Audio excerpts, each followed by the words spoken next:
Hello. I. Hello. Okay, looks like it's up. I. Wait, Hello. okay, how do I? Looks like it's mute myself. There we go. That's so much better.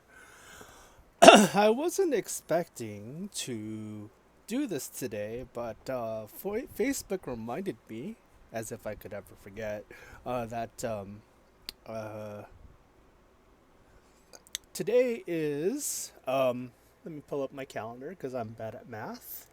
Let's see, it's 2021 minus 2008. Oh, today is the 13th anniversary of me almost dying of a stroke. So I figured that this was a way to share my story rather than typing it out. Because every year I kind of type it out, you know. And then I was looking at my Facebook memories, and people were commenting that I should vlog this. Well, I don't want to edit my dumb face in Premiere, so this is the next best thing. Um, Oh, I did set it up for a game. So anyway, yeah, that's what I'm doing today. Uh, just gonna mess around a little bit in Genshin. My normal routine, do my commissions, then use up all my resin for leveling up materials. Anyway, um,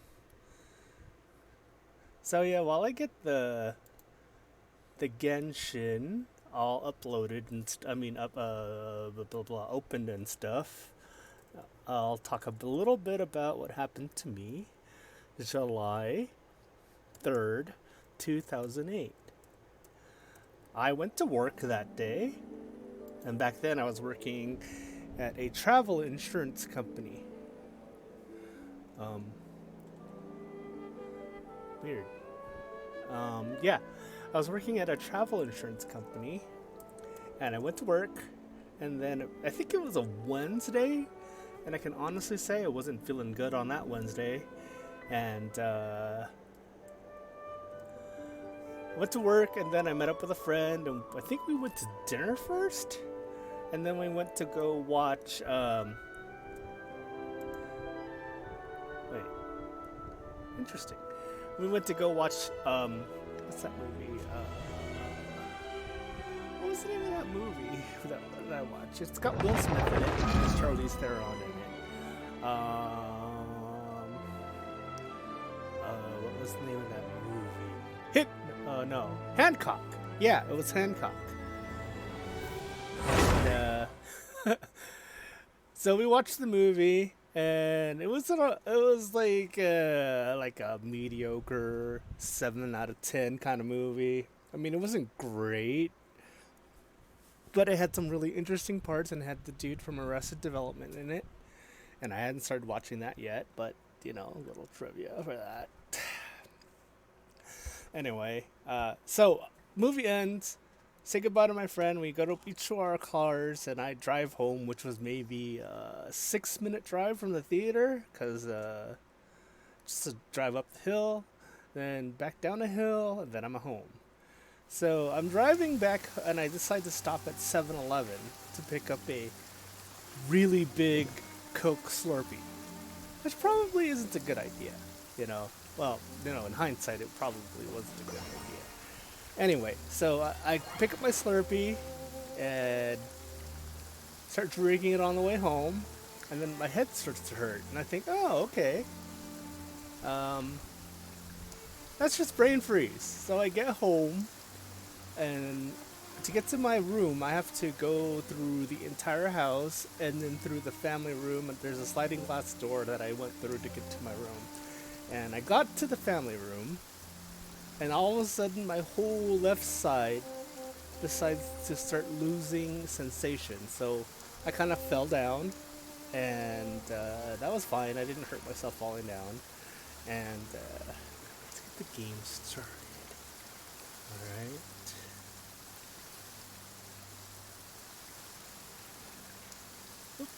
There we go, there's the game. Anyway, so yeah, I started losing feeling, and then I started feeling a huge amount of pressure in my in my um in my skull. I mean, I was like, this is weird. And all of a sudden, I just kind of wanted to lay down flat on my back and uh, ooh, hit me up to play sometime. I follow back, by the way. Well, that's nice. Uh, yeah, I'm not really a streamer, so thanks, but no thanks. Anyway, so yeah, I start to lose sensation. I lose my balance because you need both your left and your right side to balance. And then I wanted to lay down.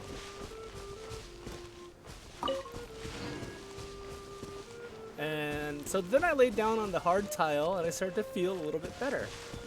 And then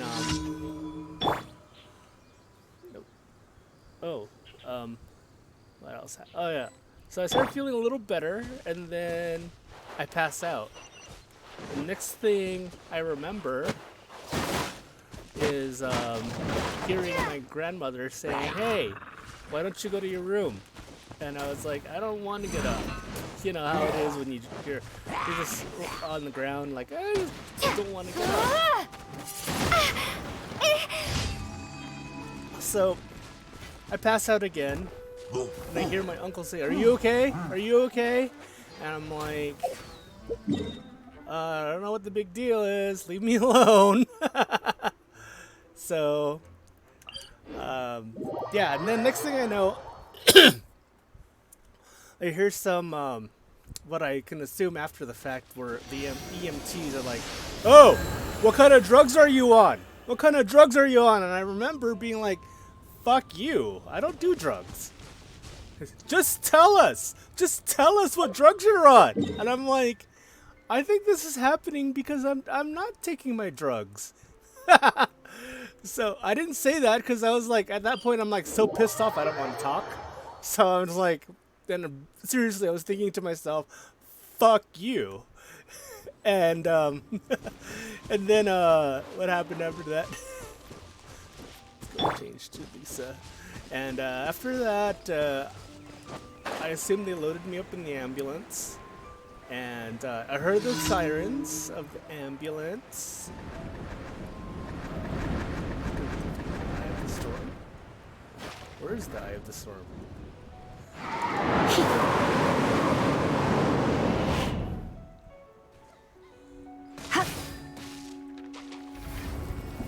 You've been a naughty boy.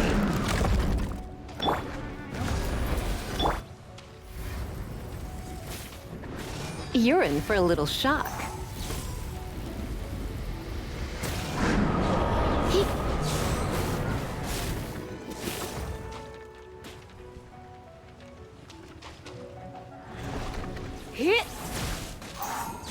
So they load me up into the ambulance. That's Come a little closer. things I remember was I felt how cold I was. And oh hey,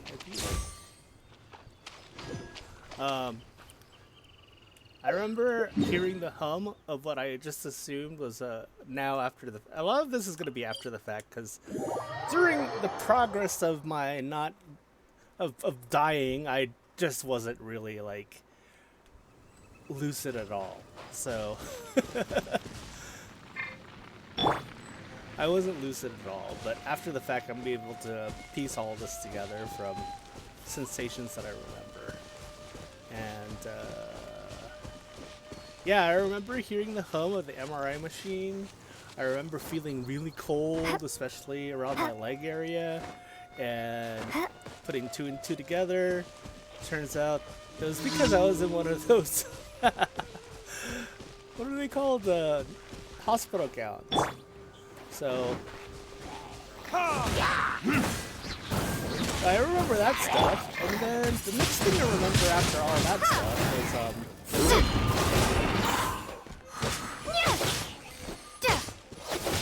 I was on a bed, and yeah, I was on a bed, and I remember the bed was like just imagine really, really what's it called? Thick? No, not thick. Viscous? No, that's not the word. Because if you've ever been on a waterbed, that's not the bloopy kind that's all like you fall over to one side type that's really firm. Yeah, it's like being on a really firm foam mattress. So you kind of sink into it. And I remember the bed would move and stuff, and I would also be moved with it. I found out later on that's so that my muscles don't atrophy, so it automatically moves my body.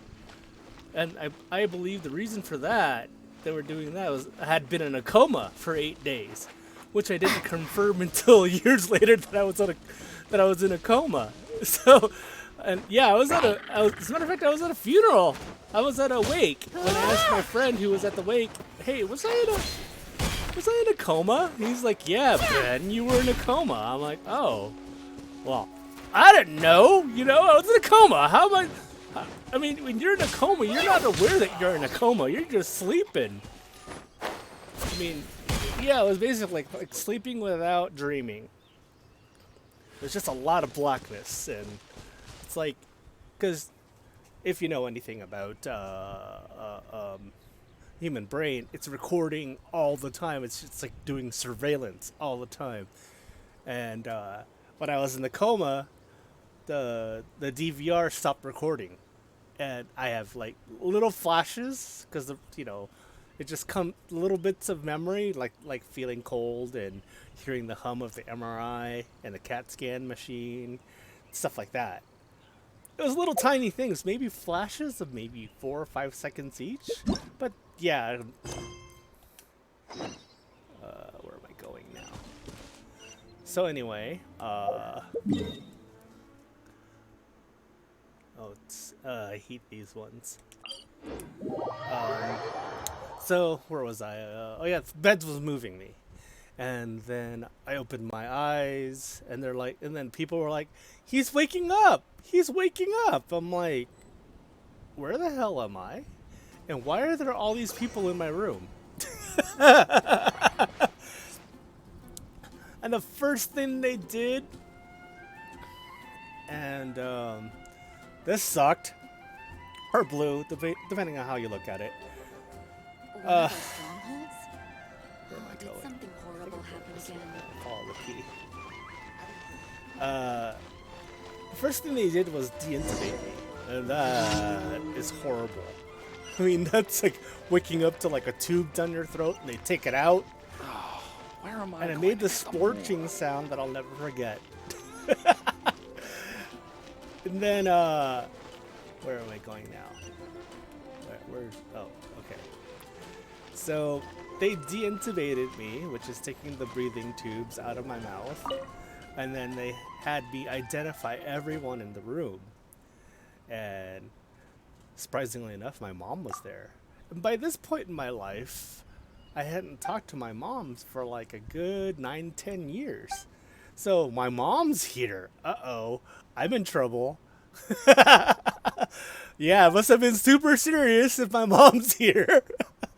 So, I guess I'm supposed to be reading this, but I don't know. Okay, Herman. Okay, off I go now. Alright, where am I going now? Guess I'll go to that purple thing. And, where am I going? Wait. 334 meters? Anyway, so they had me identify my mom, my dad, and a few of my friends were there, so I identified them, and then my friend who I went to see Hancock with, then they got to him, they're like, "And who's this?" And I'm like, "That guy?" That guy, he's an asshole. And so there was a mixture of laughter, and then the doctor was confused because of course he's confused because he doesn't know the nature of any of the relationships that are in the room. So yeah, and I was told afterwards, and I'll say this a lot, I apologize, that clear out the monster camp? Alright. I was told that was the moment everyone knew that I wasn't like lost. My brain damage didn't affect personality or anything like that. I mean, honestly, it did, but that was the moment where, oh yeah, Ben's still in there, not taking shit seriously. I mean, honestly, how was I supposed to take any of it seriously when I had no idea what the heck happened? So, all I knew is that I woke up in a hospital bed and there were people around me, and that was it. Is it done? Oh, it's done now. So, we'll go to this one. So, from that moment on, I was conscious of everything. And I'm lucid and I can remember all that stuff. So, but yeah. So what had happened was okay. What caused the stroke? The stroke was caused by a perfect storm of events. Okay, let's start with the first thing, which is I was diagnosed with high blood pressure because I had a poor diet and I wasn't like a regular exerciser of any kind. So I had high blood pressure, and also genetically I'm predisposed to having high blood pressure. So I had that, and then they prescribed me lisinopril, which is, I believe, an ACE inhibitor. Yeah, it's an ACE inhibitor. And what that does is that it dilates the size of your blood vessels so that there's less pressure on the walls. But the thing is, for like a full year, I wasn't taking the medication. I was like, what's the worst could happen? You know, I'm young. You know, I'm gonna live forever. You know how it is when you're young. So I wasn't taking my medication. And then, on top of that, I also had sleep apnea. Oh, I still have sleep apnea, but I had sleep apnea back then, but it wasn't being treated. So what was happening Ad was Astra my body was Abyssosque. under Welcome to the constant Adventurers stress Guild. because it wasn't getting any rest at night. So that also caused me to not have enough rest and be like super sleepy at work. In order to not get in trouble at work, I was drinking heavy amounts of energy drinks. Super sugary energy drinks. And what they don't tell you is that high amounts of glucose in your blood not only causes type 2 diabetes, or, you know, not only causes that, but also it weakens the arterial walls in the blood vessels in your brain, because glucose weakens those walls. So that was the other thing. So high blood pressure plus weakened arterial walls, not taking my medication, and not getting my sleep apnea treated.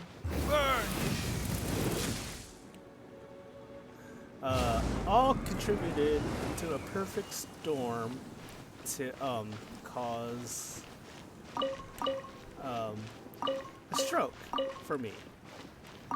So now when I go to the doctors, they're like, "Oh, it's your type 2 diabetes and it's your and your high blood pressure." I'm like, "Yeah, it's those things."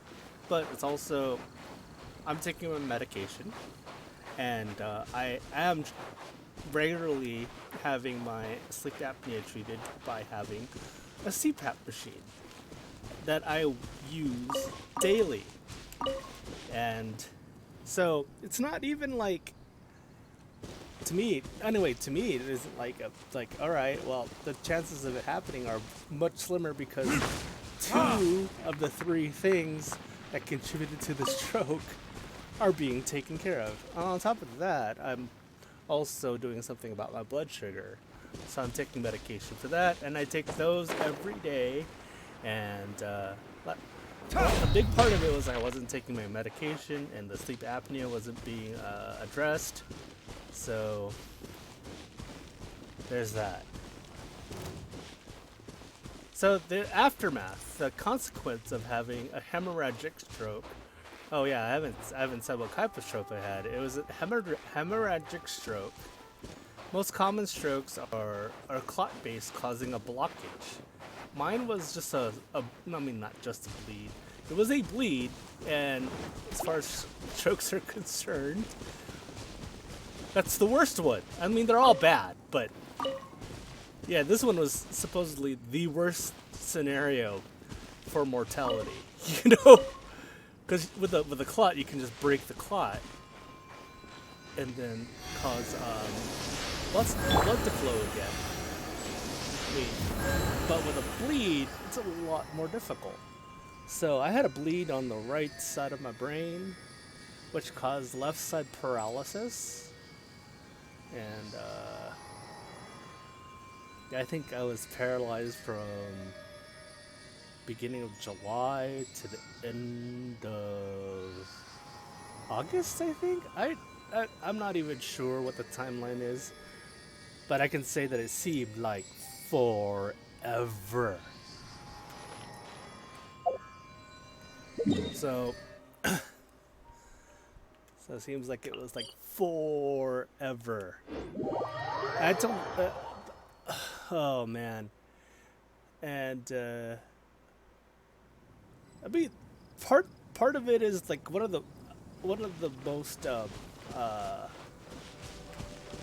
difficult things about the experience was the loss of independence. You know, you can't go to the bathroom on your own. You can't do anything on your own, and that is just such a super bummer.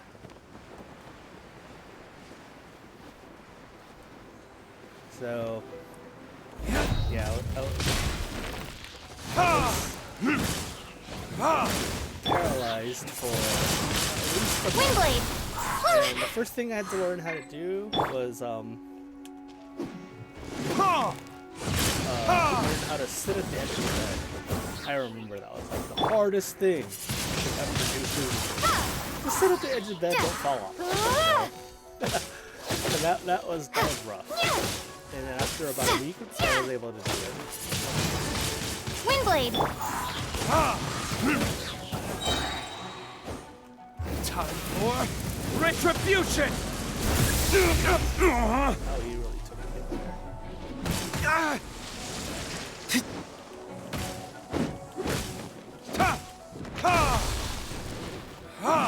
think it's either I don't know.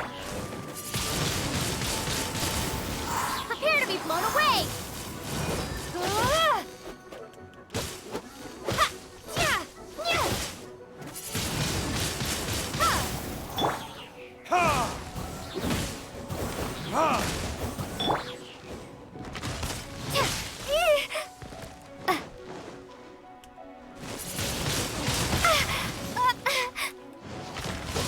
So I had to learn how to sit at the edge of the bed, maintain my balance, and all that good stuff. Let's spark things up a little.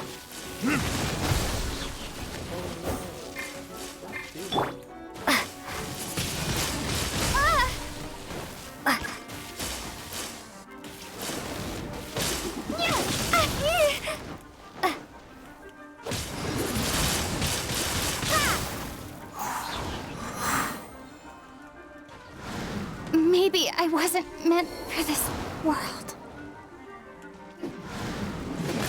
My flame has been extinguished. Wow, they just died really quickly.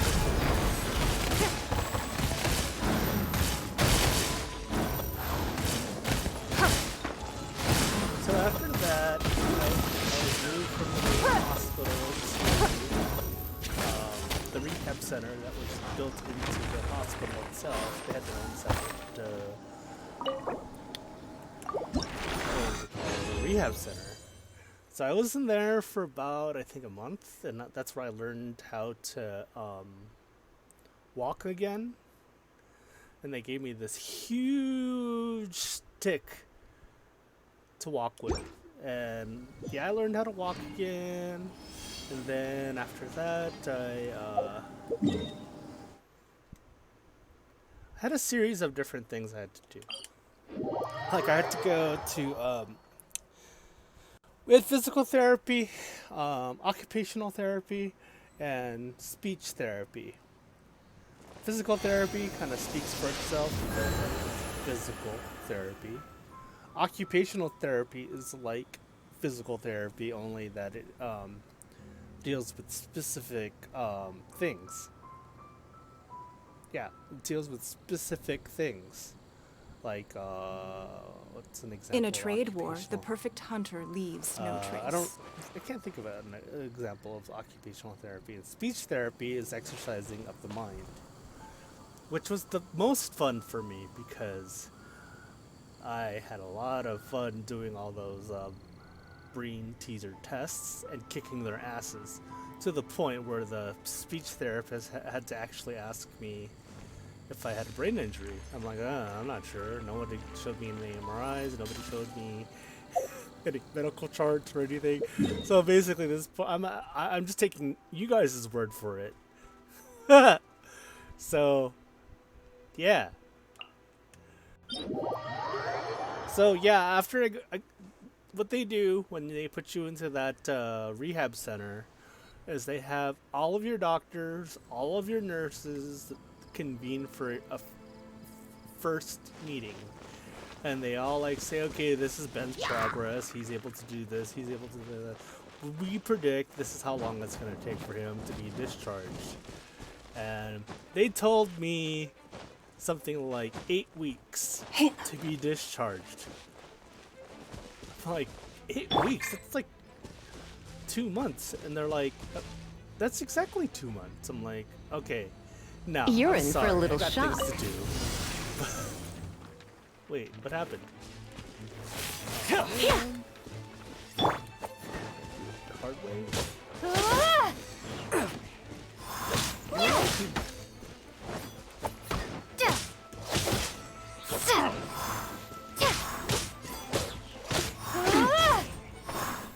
I already.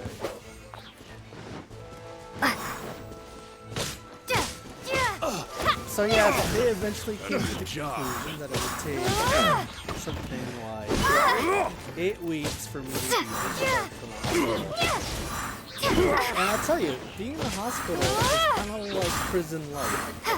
Everybody treats you nicely, so it's not a prison.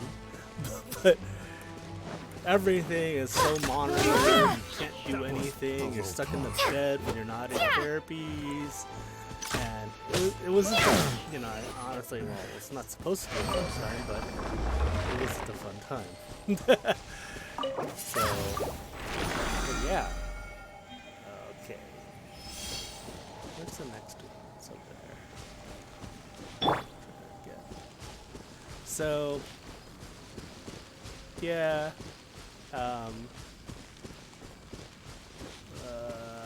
Go this way. So yeah, they said they finally get to me. They're like, Ben, it's so important for you to have short-term goals and long-term goals. I'm like, oh, okay, yeah, sure, okay, awesome. Short-term, long-term goals. That's cool. You've been a naughty boy. Oh no, there's one of these guys.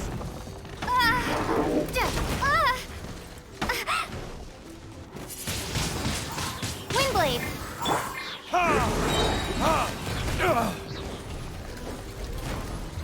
Verdict is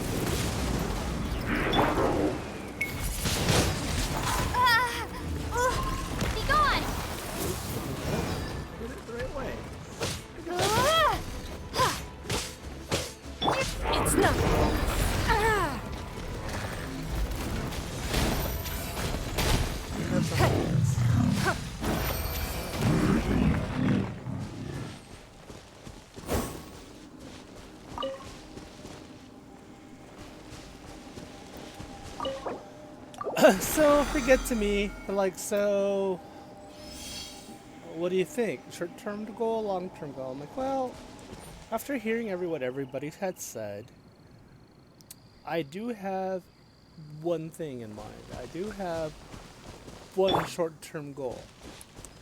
They're like, what's that, Ben? And I'm like, my short-term goal is to prove you all wrong, and I'll be out of here in 4 weeks. So, and they're all looking at me like, the fuck is this guy? We're obviously the experts. What does he know? I'm like, you all don't know me. I got things to do. You know, I can't be hanging out here at the hospital for 2 whole months, 2 more months. So, You've been a naughty boy. so I'm gonna prove you all wrong and get out of here sooner. And that's exactly what I did. I was out of there in 6 weeks. It was 2 weeks off of my time, but that's still pretty remarkable. Now that I think about it, it could have been all just reverse psychology, but I doubt a hospital will take the liability on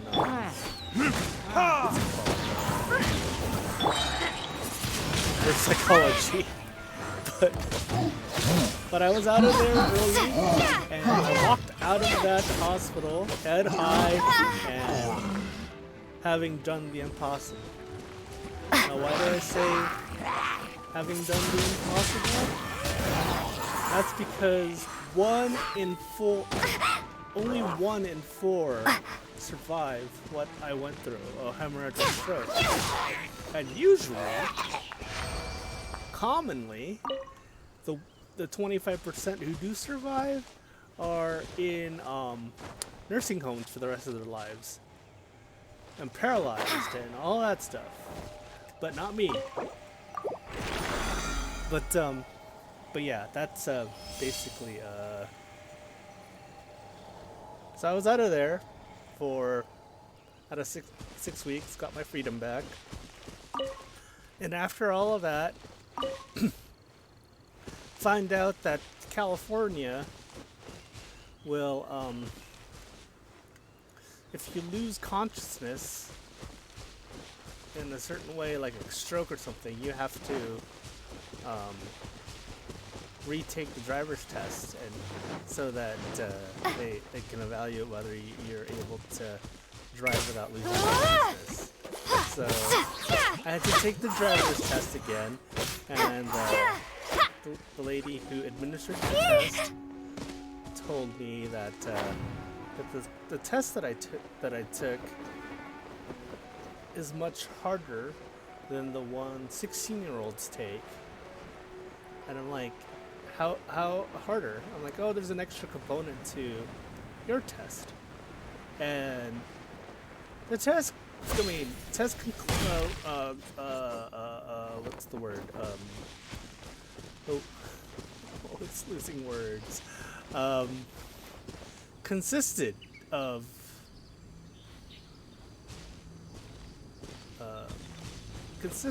the regular 16-year-old bratty test that you have to take, drive here, not parallel park, drive on the freeway, change lanes, stop signs, blah blah blah, the regular stuff, merge into blah blah blah, regular driver's test. But the extra component to it was Come a little closer.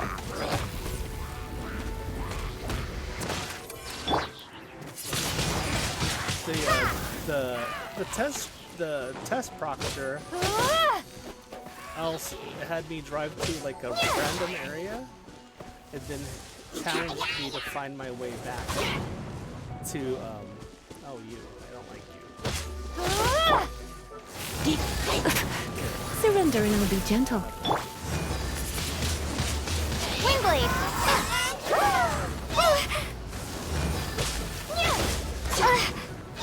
So yeah, the extra component to the test was they had me drive to This is not the end.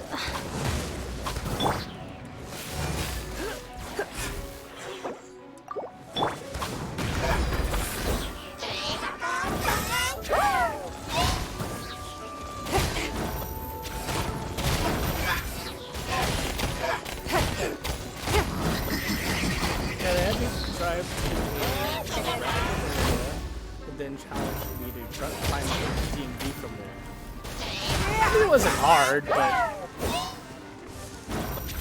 just wanted to see if I had the cognitive skills to Submit! I guess. I think that was the deal. So yeah, I passed the driver's test again. And it's like the funniest part is like, okay, now what? Like, well, open your wallet. Okay. You have your driver's license. Go home. I'm like, oh, okay. That was easy.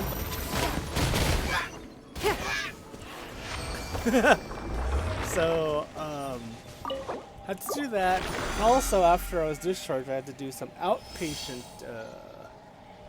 rehab. And it's called the Community Reentry Program. It's like a fancy way of saying, look, you've had a brain injury, and we don't think you know how to reintegrate into society. So you have to go here first.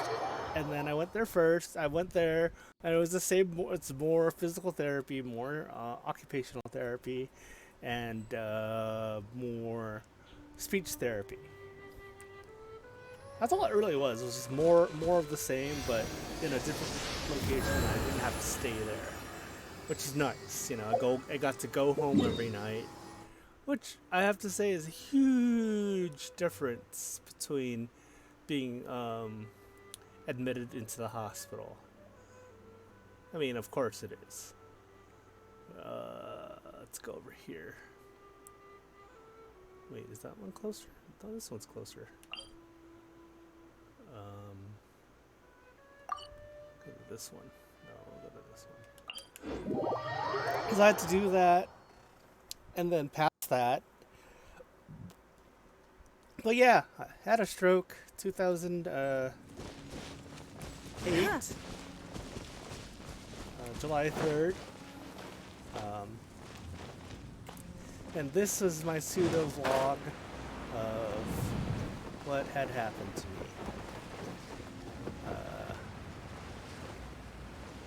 Thingy over here. See it? It's in a cave. Anyway, so that's my story. And yeah, that's my story. It's in the tree? That's not too terrible. So, yeah. Too bad nobody's in here to ask any questions. I think I told the whole story. I mean, I could, wait. Oh, it's over there.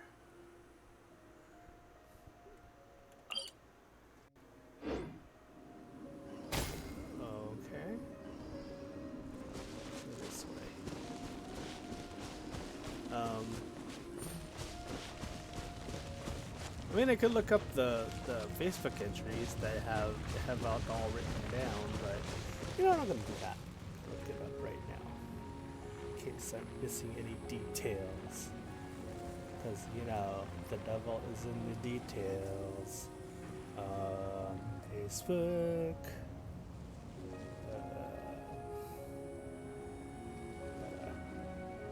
Motivation.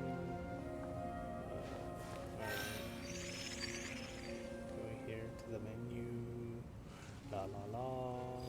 Gaming. Where's memory?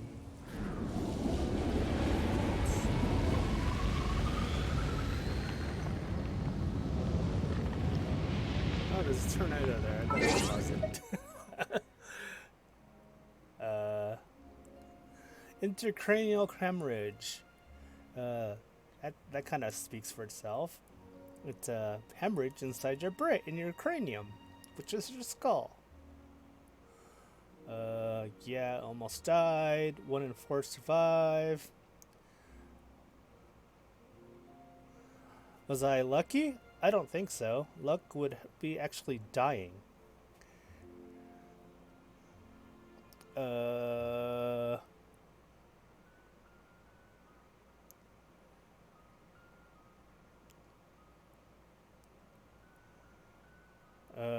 Well, that one is that in 2018's entry was kind of sad. I mean, sadder. Less laughing. You know, I thought I posted it. I thought I posted more than one entry about this dumb thing, but it didn't. Oh well. Anyway, so that's my stroke story. If you wanna stop watching the gameplay. Wait, I've got achievements.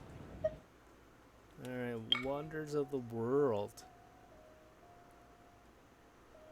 I don't even know why I get credit for this. Pre-materials for training dummy Herman. Did I even do that? I don't remember. I killed a bunch of people for Herman. But whatever. Confirm. Are we done here? Okay, let's see what the special event is. Alright. Alright. Ah! Screen's white. Oh no. No, don't open the browser. You're gonna use up so much RAM. Anyway. So that's my story, and hopefully Twitch doesn't screw up and does not make a vlog. I mean a VOD of this, because then this will be up for as long as for as long as the vlogs stay up. I mean the VOD stay up on Twitch, which I think is like half a month, 2 weeks. So I might download it and then post it to Facebook or something, and because people have asked me to vlog this story, and to be honest, that's too much work. Because I don't like editing my dumb face in Premiere, so I don't think that's gonna happen. Okay. I'm trying to get up there.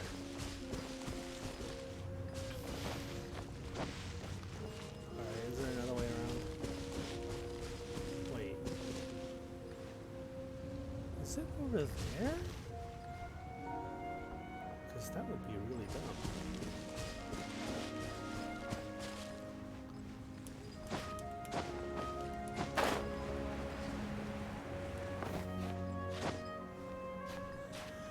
So, that's the story. Gonna get to that last ley line and then end the stream.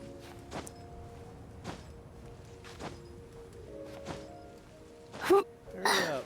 Get up there. There you go. Alright, Lisa. There's the thing I want. There it is. You're probably gonna arrive right there.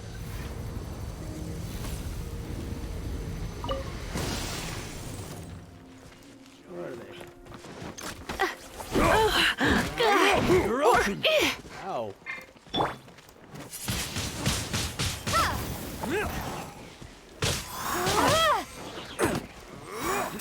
You're open!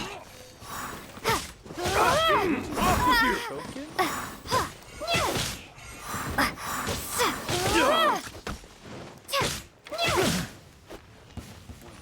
How they fly? That's you're open!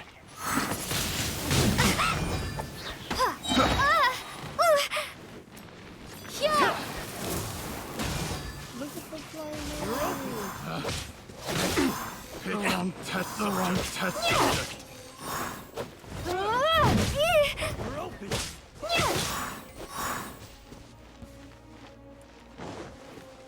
Oh! That I didn't mention in the story is that I'm not fully recovered. I can't use my left hand properly. I can do things like hold a steering wheel, hold a cup, but anything that requires anything close to fine motor control, not gonna happen. So, and that to me is the biggest side effect of what happened. I mean, I could walk, I could obviously talk, and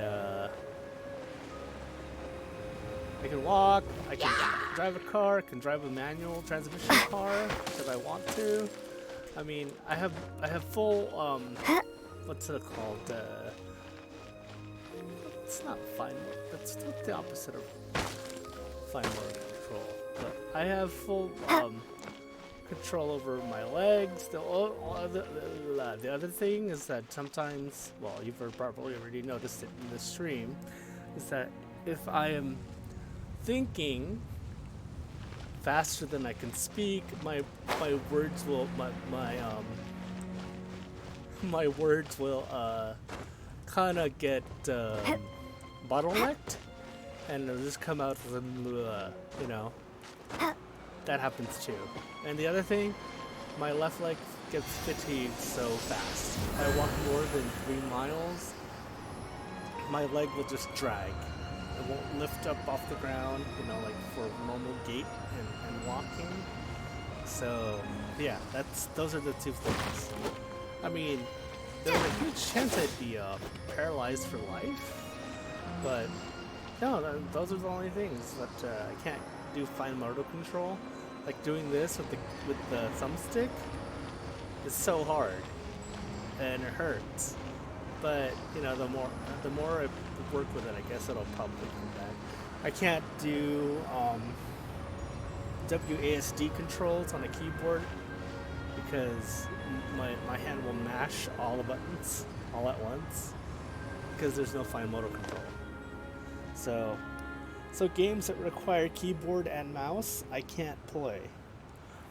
And I'm able to play Genshin because you don't really need a lot of fine motor control to move the character around. But my favorite character, Amber, I can't really use because I need fine motor control to aim her arrows. And I end up missing and missing and missing, so I had to kind of stop using her because I was just getting more and more frustrated. Which is really sad because I really like that character. Whee! Anyway, so that's my story, and I've run out of resin. Let me see. I have 9 left, and I needed 20, and I'm not gonna run around until another 11 regenerate. So that's all. And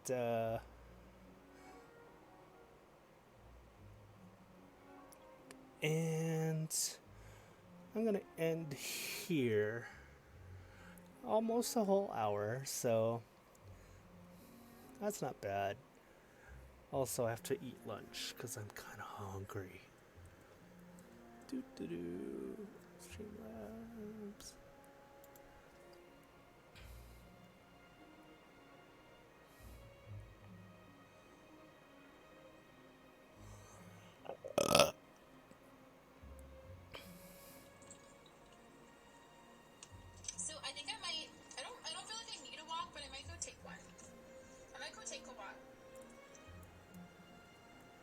Just to make sure.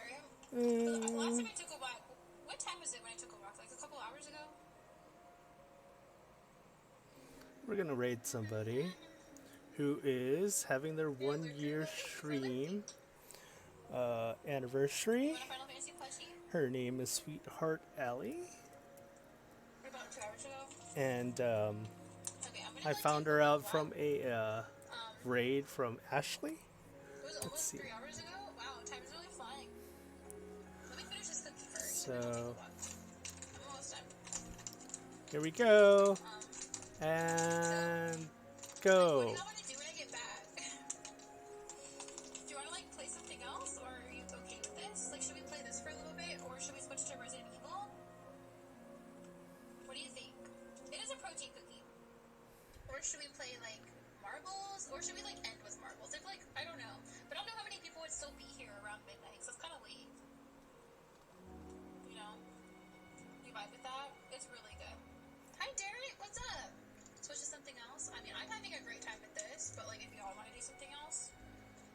Well, I'm gonna